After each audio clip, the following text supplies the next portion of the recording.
I am audible? अच्छा, सब लोग कंफर्टेबल हैं, सब ठीक ठाक है।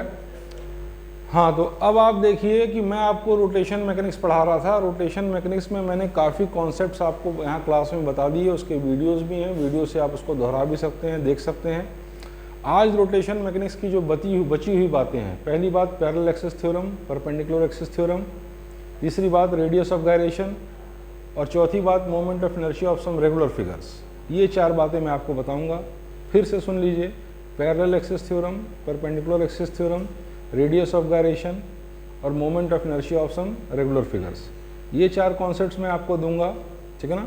इसके बाद आपका रोटेशन मोशन में रोलिंग मोशन बचा हुआ है। रोलिंग मोशन थोड़ा सा टिपिकल है और थोड़ा लेंदी भी है, तो ये मान के चलिए कि 2 पीरियड मिनिमम उसके रोलिंग मोशन में लग जाएंगे, मिनिमम 2 पीरियड, ठीक है ना। एक बात और बताऊंगा, rotation kinetic energy of a body. एक बॉडी अगर जिसकी मोमेंट ऑफ इनर्शिया आई है और ओमेगा उससे घूम रही है, ऑडिबल हैं हम? अगर मोमेंट ऑफ इनर्शिया आई है और ओमेगा एंगुलर स्पीड से घूम रही है तो उसकी रोटेशन काइनेटिक एनर्जी क्या होगी, ठीक है ना। मैंने आपको शुरू में ही बताया था कि रोटेशन मैकेनिक्स में आपको हम एक और चैप्टर मिला के पढ़ाएंगे जिसका नाम है centre of mass, linear momentum और कोलिजन। सेंटर ऑफ मास के सारे कॉन्सेप्ट हम पहले दे चुके हैं, लीनियर मोमेंटम के दे चुके हैं। ये 2 चीज़ हो गई है, सेंटर ऑफ मास हो गई, लीनियर मोमेंटम हो गई है। कोलिजन मुझे और पढ़ाना है, यानी कुल मिलाया जाए तो कोलिजन पढ़ाना है, रोलिंग मोशन पढ़ाना है, रेडियस ऑफ गायरेशन पढ़ाना है, parallel axis theorem, perpendicular axis theorem पढ़ाना है, ठीक है ना। Moment of inertia of some regular figure बताना है और rotation kinetic energy of a body बताना है, 6 बात। और फिर 7वीं बात आपको एक और बताना है, analogy between rotation motion and translation motion. Rotation motion और ट्रांसलेशन मोशन में क्या सिमिलरिटीज़ हैं, क्या एनालॉजी है, वो बताना है। और इतना बताने के बाद आपके सारे कंसेप्चुअल लेवल पे सारी बातें हो जाएंगी और फिर आपका 5-7 पीरियड जो है मैं आपका मेडिकल से लेके जेई मेंस, जेई एडवांस तक के सारे जितने भी सवाल आपके पास 10 ईयर्स में आए हैं उतने बता दूंगा। बाकी क्वेश्चंस आप शीट से लगाना चाहें, एनसीईआरटी से लगाना चाहें तो लगाइए, जो फंसता है वो पूछ लीजिए, ठीक है ना। तो चलिए आइए मैं स्टार्ट करता हूँ। देखिए, आपको सबसे पहले मैं बताऊंगा rotational kinetic energy, rotational kinetic energy, energy of a body. अगर कोई बॉडी है, मैं आपको बता रहा हूँ rotational kinetic energy of a body, खूब ध्यान से देखिए। अगर कोई बॉडी है उसका मोमेंट ऑफ इनर्शिया आई है, अगर कोई बॉडी है उसका मोमेंट ऑफ इनर्शिया आई है किसी एक्सिस के अलॉन्ग और वो ओमेगा एंगुलर स्पीड से मूव कर रही है। अगर कोई बॉडी है जिसका मोमेंट ऑफ इनर्शिया आई किसी एक्सिस के अलॉन्ग है, देखिए मैंने आपको समझाया था कि मोमेंट ऑफ इनर्शिया आई जो होता है केवल मास पे डिपेंड नहीं करता है, वो distribution of mass along the axis पे भी डिपेंड करता है, ठीक है ना। तो यानी अगर एक्सिस हम चेंज करेंगे तो डिस्ट्रीब्यूशन ऑफ मास भी चेंज हो जाएगा उस एक्सिस के अलॉन्ग, तो मोमेंट ऑफ इनर्शिया भी चेंज होगी। यानी moment of inertia different axis से डिफरेंट होती है, ठीक है ना। मोमेंट ऑफ इनर्शिया केवल मास पे डिपेंड नहीं करती है, इस पर भी डिपेंड करती है किस एक्सिस के अलॉन्ग, किस एक्सिस के अलॉन्ग आपने मोमेंट ऑफ इनर्शिया लिया, ठीक है ना। तो अगर किसी एक्सिस के along moment of inertia I है और उस एक्सिस के अलॉन्ग वो ओमेगा एंगुलर स्पीड से रिवॉल्व कर रही है कोई बॉडी रोटेशन मोशन में, तो उसकी रोटेशन काइनेटिक एनर्जी होगी half I omega square. Rotation kinetic energy होगी हाफ आई ओमेगा स्क्वायर। आपके स्कूल्स में सिंपल क्वेश्चन पूछ लेगा, उसमें क्या बोलेगा कि आपको मोमेंट ऑफ इनर्शिया किसी एक्सिस के अलॉन्ग दे देगा, ओमेगा की वैल्यू दे देगा, अब पूछ लेगा कि रोटेशन काइनेटिक एनर्जी कितनी है, या और कुछ पैरामीटर्स दे देगा जिससे आपको मोमेंट ऑफ इनर्शिया निकल सके और ओमेगा निकल सके। फिर रोटेशन काइनेटिक एनर्जी पूछेगा तो rotation kinetic energy half I omega square होती है। लीनियर काइनेटिक एनर्जी क्या थी, हाफ एम वी स्क्वायर, आप पहले पढ़े थे। लीनियर काइनेटिक एनर्जी क्या थी, हाफ एम वी स्क्वायर, आप पहले पढ़ चुके थे। यहाँ एम की जगह आई है और बी की जगह ओमेगा है, तो ये रोटेशन काइनेटिक एनर्जी कितनी हो जाएगी, हाफ आई ओमेगा स्क्वायर हो जाएगा ना बेटा। एकदम सिग्नल आ रहा है, सारी चीज़ क्लियर है, एकदम अलर्ट होके देखिए, ठीक है ना। कोई भी प्रॉब्लम्स अगर हैं तो उसका सोल्यूशन खोजिए, और कुछ प्रॉब्लम्स ऐसी होती हैं इनका सोल्यूशन नहीं होता है या कुछ दिन बाद मिलता है, तो उसको समय पे छोड़ दीजिए, ठीक है ना। वर्तमान में एकदम फोकस्ड होकर काम करिए, जो एफर्ट्स अपने हाथ में है हम वही कर सकते हैं, ठीक है ना। तो ये क्या होता है, हाफ आई ओमेगा स्क्वायर, ये rotation kinetic energy of a body, ठीक है ना। एक बात हो गई, ये चीज़ एकदम क्लियर है। अब आप दूसरी बात देखिए, moment of inertia of some regular figures. कुछ रेगुलर फिगर्स हैं, moment of inertia of some regular figures, खूब ध्यान से देखिए, moment of inertia of some regular figures. Regular figures क्या होते हैं, जैसे रिंग हो गई, जैसे डिस्क हो गई, जैसे स्क्वायर हो गया, जैसे यूनिफॉर्म लेंथ का रॉड हो गया, ठीक है ना, जैसे राइट सर्कुलर सिलेंडर हो गया, ये सब रेगुलर फिगर्स हैं, ठीक है ना। रेगुलर फिगर्स में अगर कोई एक डायमेंशन, एक दो डायमेंशन पता होगा तो बाकी चीज़ें निकल जाती हैं। जैसे अगर स्क्वायर का आपको लेंथ पता है तो उसकी एरिया निकल जाएगी, बात समझ में आई।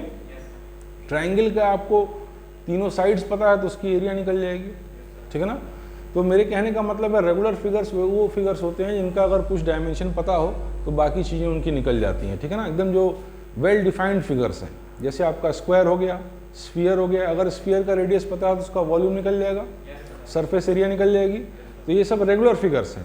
तो इनकी moment of inertia of some regular figures, कुछ रेगुलर फिगर्स की मोमेंट ऑफ इनर्शिया आपके सिलेबस में है और वो आपकी किताब में पूरा डिटेल में सारा दिया होगा, उसको आप देख लीजिएगा। मैं सबको नहीं बताऊंगा लेकिन कुछ को बता दे रहा हूँ, ठीक है ना। Moment of inertia of some regular figures बताने जा रहा हूँ। रेगुलर फिगर्स से क्या तात्पर्य है आप समझ चुके हैं, हम क्या समझते हैं, ठीक है ना। उसके बाद moment of inertia of some regular figures में आपका यूनिफॉर्म रॉड है ऑफ लेंथ एल, ये है। उसके बाद आपका रिंग है of radius R, mass M. फिर उसके बाद आपका डिस्क है, ठीक है ना। फिर उसके बाद आपका स्क्वायर लेमिना है, ठीक है। उसके बाद राइट सर्कुलर सिलेंडर है, ठीक है ना। उसके बाद आपका रेगुलर फिगर्स में आपका स्फीयर है, सॉलिड स्फीयर, हॉलो स्फीयर। ये सब आपके रेगुलर फिगर्स हैं जो आपके सिलेबस में हैं। और कुछ कंपटीशन में दो एक रेगुलर फिगर और भी होते हैं, एनुलर डिस्क और ये सब, ठीक है ना, वो भी आप देख लीजिएगा, ठीक है। वो आपका सीधे मोमेंट ऑफ इनर्शिया आपके बुक्स में दिया है, आप बुक से देख के कर सकते हैं। कुछ को हम बता देंगे, ठीक है ना। और उसके बाद जब हम प्रॉब्लम्स की प्रैक्टिस करेंगे तो इन सब बातों को इतनी बार प्रैक्टिस करेंगे कि सब आपको याद हो जाएगा, ठीक है ना। जैसे मान लीजिए कुछ मैं आपको बता देता हूँ कि अगर कोई रिंग है, रिंग क्या होता है, जिसमें सारा मास पेरीफेरी पे होता है। रिंग क्या होता है, सारा मास पेरीफेरी पे होता है। अगर m मास की रिंग है और उसका रेडियस r है, अगर m मास की रिंग है और उसका रेडियस r है, तो इस एक्सिस के अलॉन्ग जो एक्सिस उसके सेंटर से ऐसे जाती है और परपेंडिकुलर टू द रिंग होती है, जो एक्सिस उसके सेंटर से जाती है और उसके एरिया पे परपेंडिकुलर होती है, ऐसे करके उस एक्सिस के अलॉन्ग इस रिंग की मोमेंट ऑफ इनर्शिया होगी mr²। मैंने पहले की क्लास में आपको बताया था, एक रिंग को रोकना आसान है कि एक डिस्क को रोकना आसान है। अगर रोटेट कर रही है तो सेम मास सेम रेडियस की है, ठीक है ना। और अगर स्टेशनरी खड़ी है, सेम मास सेम रेडियस की है, तो किसको रोटेशन में लाना आसान है। इस तरह के डिस्कशन मैंने किया था, पहले कर चुका था। तो एक रिंग की जिसका मास m है और रेडियस r है, मोमेंट ऑफ इनर्शिया mr² होगा। किताब से देख के सारे फॉर्मूलेज आपने फेयर में नोट कर लेंगे और उसको तैयार कर लेंगे। इन फॉर्मूलेज का इस्तेमाल हमको न्यूमेरिकल प्रॉब्लम सॉल्विंग में होगा, ठीक है ना। तो ये mr² हो गया, इस एक्सिस के अलॉन्ग mr² हो गया। ये नहीं कि सब एक्सिस के अलॉन्ग, ये जो इसकी ज्योमेट्रिकल एक्सिस है, जो ज्योमेट्रिकल इसकी एक्सिस है इसकी, जैसे ये रिंग है तो ये ज्योमेट्रिकल एक्सिस हो गई। अगर ये रिंग है आपकी तो ये ज्योमेट्रिकल एक्सिस हो गई। इस एक्सिस के अलॉन्ग अगर m मास की रिंग है और r रेडियस है तो मोमेंट ऑफ इनर्शिया mr, ठीक है ना। अगर इस एक्सिस के अलॉन्ग पूछा जाए तो ये mr² नहीं होगा, ठीक है ना। इस एक्सिस के अलॉन्ग पूछा जाए तो mr² नहीं होगा। अगर इस एक्सिस के अलॉन्ग पूछा जाए ऐसी एक्सिस जो उसके प्लेन में ही, रिंग के प्लेन में ही है, तो mr² नहीं होगा। ये हम दूसरे थ्योरम की मदद से निकालेंगे, पैरेलल एक्सिस थ्योरम और परपेंडिकुलर एक्सिस थ्योरम, जो आपको हम तुरंत बताने जा रहे हैं। ब्रीफ में बताएंगे उन सब बातों को, और जब प्रॉब्लम्स को आपको बढ़िया से सॉल्व करेंगे तो सारी बात एकदम कॉन्सेप्ट्स क्लियर हो जाएंगे, सब कुछ आने लगेगा। सारी बात इतनी बातों से लग जाएंगे सारे प्रॉब्लम्स, ठीक है ना। तो अब दूसरी बात देखिए, अगर एक डिस्क है, डिस्क में आप जानते हैं कि मास जो है अगर यूनिफॉर्म सर्कुलर डिस्क है, यूनिफॉर्म सर्कुलर डिस्क यानी कि मास पूरे एरिया में यूनिफॉर्मली डिस्ट्रीब्यूटेड है। अगर यहाँ तक का पिक्चर आ रहा है, यहाँ तक की पिक्चर आ रही है, इसके ऊपर लिखा जाए तो ठीक है, इसके ऊपर किया जाए ना। अगर यूनिफॉर्म सर्कुलर डिस्क है, इसका मास है और रेडियस r है, इसका मास है और रेडियस r है, तो डिस्क की मोमेंट ऑफ इनर्शिया होगी mr²/2। डिस्क की मोमेंट ऑफ इनर्शिया होगी mr²/2। बात समझ में आ गई। ये सब आप किताबों में देख लीजिएगा, सारे फॉर्मूलेज आपके दिए हैं। अगर मान लीजिए कोई आपका स्फीयर है, अगर मान लीजिए कोई स्फीयर है, हॉलो स्फीयर। स्फीयर दो तरह का हो सकता है, हॉलो और सॉलिड। अगर हॉलो स्फीयर है तो अंदर कोई मास नहीं होगा, अगर सॉलिड स्फीयर होगा तो अंदर भी मास होगा। एक छोटी सी बात आपसे पूछ रहे हैं कि एक हॉलो स्फीयर है, एक सॉलिड स्फीयर है। जो पढ़ा चुके हैं उससे आप इसको सॉल्व कर सकते हैं, थोड़ा सा दिमाग लगाइए। एक हॉलो स्फीयर है, एक सॉलिड स्फीयर है। दोनों का मास m है और दोनों की रेडियस r है।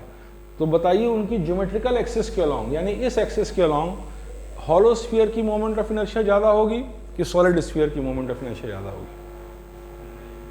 हॉलो स्फीयर की ज़्यादा होगी, सॉलिड स्फीयर की? फिर से सोचिए, मोमेंट ऑफ इनर्शिया पूछ रहा हूँ, मोमेंट ऑफ इनर्शिया, एक हॉलो स्फीयर एक सॉलिड स्फीयर है, दोनों का मास m है, दोनों का रेडियस r है, ठीक है ना, और दोनों के ज्योमेट्रिकल एक्सिस से किसकी मोमेंट ऑफ इनर्शिया ज़्यादा होगी, हॉलो स्फीयर की कि सॉलिड स्फीयर की?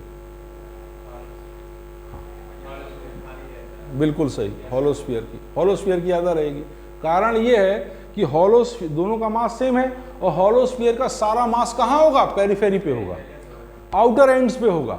और आउटर एंड्स पे अगर सारा का सारा मास है तो क्या होगा? अगर सारा मास आउटर एंड पे है तो क्या होगा? mr² ज़्यादा होगा और मोमेंट ऑफ इनर्शिया ज़्यादा होगी, resistivity to change in rotation motion ज़्यादा होगी।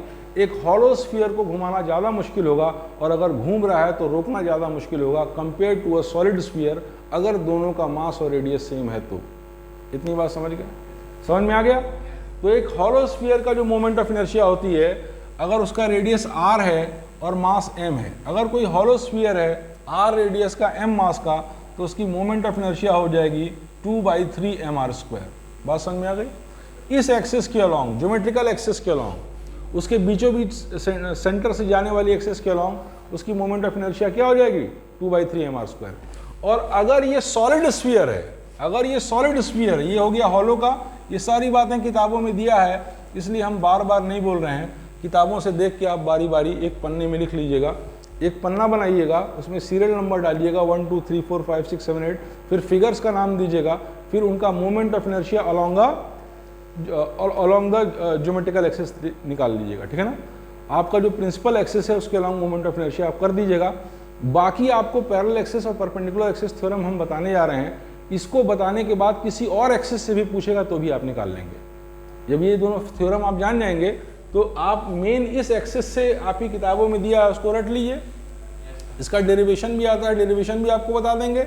वैसे डेरिवेशन कहीं कंपटीशन में इसकी ज़रूरत नहीं पड़ती है, डेरिवेशन आपके बोर्ड में कभी कभी पूछ सकता है, तो हम बता देंगे मोटा मोटी, है ना।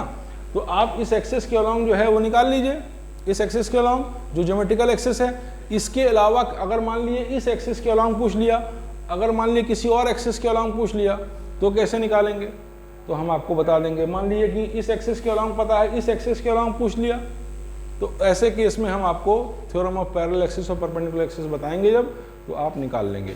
लेकिन ये वाली बातें आप रट लीजिएगा, ठीक है ना। एकदम बढ़िया समझ में आ रहा है, एकदम 100% समझ में आ रहा है। हाँ, एकदम फुल स्टीम में रहिए, ठीक है ना। कभी भी अपने आप को डाउन नहीं करना है मेंटली, करते जाइए, होगा कैसे नहीं, क्या होगी, क्या बात होगी नहीं। पहले से चूंकि आप लोग की बहुत अच्छा नहीं है तो थोड़ा सा दिक्कत हो रही है, लेकिन आप लोग समझ जा रहे हैं अच्छे अच्छे क्वेश्चंस, तो उससे हमें खुशी भी हो रही है। धीरे धीरे राइज कर जाएंगे, ठीक है ना। अब देखिए दूसरी बात, आप देखिए ये हो गया हॉलो स्फीयर। अगर ये सॉलिड स्फीयर है, तो ये हो जाएगा 2/5 mr², यानी सॉलिड स्फीयर का कम है। आप देख रहे हैं सॉलिड स्फीयर का कम है ना, बोलो बेटा। अच्छा, उसके बाद अगर आपका होगा ये क्या कहते हैं, यूनिफॉर्म रॉड। अगर कोई यूनिफॉर्म रॉड है जिसका मास m है और लेंथ l है, अगर कोई यूनिफॉर्म रॉड है जिसका मास m है और लेंथ l है, तो इस एक्सिस के अलॉन्ग जो बीचों बीच से जाती है, मैंने बताया कि मोमेंट ऑफ इनर्शिया एक्सिस पर डिपेंड करेगी। इस एक्सिस के अलॉन्ग जो बीचों बीच से आती है, इसकी मोमेंट ऑफ इनर्शिया ml²/12 होगी। बात समझ में आई? लेकिन अगर इस एक्सिस के अलॉन्ग ml²/12 होगी, टाइम है अभी 5-7 मिनट, जब सर आएंगे छोड़ देंगे। इस एक्सिस के अलॉन्ग ml²/12 होगी, लेकिन अगर आप इस एक्सिस के अलॉन्ग पूछा जाए तो ml²/12 नहीं होगी, वो ml²/3 आती है। वो मैं करके आपको दिखाऊंगा जब पैरेलल एक्सिस और परपेंडिकुलर एक्सिस थ्योरम समझा दूंगा, ठीक है ना। तब इस एक्सिस के अलॉन्ग में निकल जाएगी, वो ml²/3 आ जाएगी। बात समझ में आ गई? यहाँ तक की बात एकदम क्लियर है, एकदम दिमाग में बातें साफ हैं। हाँ, दिमाग में बातें साफ करते चलिए और कड़ी से कड़ी मिलाते चलिए। 2-3 पॉइंट रोज तैयार करते चलिए, ज़्यादा नहीं, 2 ही 3 पॉइंट। 20-25 मिनट भी रोज फिजिक्स अगर आप पढ़ते हैं तो भी आप ये जानिए कि आप सब कुछ कर लाएंगे। लेकिन 25-30 मिनट बहुत इफेक्टिवली पढ़ना पड़ेगा, बहुत कायदे से, बहुत फोकस्ड होकर पढ़ना पड़ेगा, ठीक है ना। तो अब आप देखिए इतनी बातें हो गई। Moment of inertia of some regular figures मैंने 2-3 एग्जाम्पल बता दिया।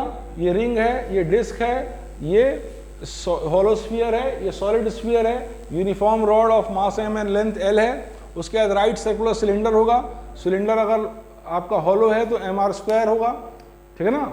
इस तरीके से जो भी आपका है सब आप देख लीजिएगा, 10-12 फिगर 15 फिगर आपके सिलेबस में है, और आप एक कॉपी में नोट बना लीजिए और एक सीरियल नंबर डालिए, सीरियल नंबर 1 2 3 4 5 6, और दूसरे में लिखिए कि regular name of regular figures, उनका नाम लिखिए, फिर moment of inertia along geometrical axis वो लिख लीजिए, और फिर किसी और एक्सिस के अलोंग अगर पूछेगा तो हम आपको थ्योरम ऑफ पैरेलल एक्सिस और परपेंडिकुलर एक्सिस अभी बता दे रहे हैं और आप उससे लगा लेंगे। बात समझ में आ गई? यहाँ तक की बात क्लियर है? अच्छा ठीक है। अब आप नेक्स्ट बात देखिए, मैं आपको बता रहा हूँ, ये 2 बातें हो गई। उसके बाद एक बात मैं और बता दूं, रेडियस ऑफ गायरेशन, और आज का पीरियड में खत्म कर दूं। एक बात मैं और बता दूं, रेडियस ऑफ गायरेशन, और आज का पीरियड में खत्म कर दूं, ठीक है ना। बाकी बातें कल होंगी, ठीक है ना। मैं आपको क्या बताने आ रहा हूं? रेडियस ऑफ गायरेशन, ठीक है ना। रेडियस ऑफ गायरेशन एक कॉन्सेप्ट है आपके सिलेबस में, वो मैं समझा रहा हूँ। न्यूमेरिकल में कई बार बोले, आपके बोर्ड में पूछ सकता है what do you understand by radius of gyration, या find radius of gyration in the given case. और आपके कंपटीशन में रेडियस ऑफ गायरेशन का इस्तेमाल करते हुए कई न्यूमेरिकल्स बनते हैं, तो आप इसका मतलब समझते रहेंगे तभी तो कर पाएंगे, ठीक है ना। तो रेडियस ऑफ गायरेशन खूब बढ़िया से समझिए, खूब अच्छे से समझिए।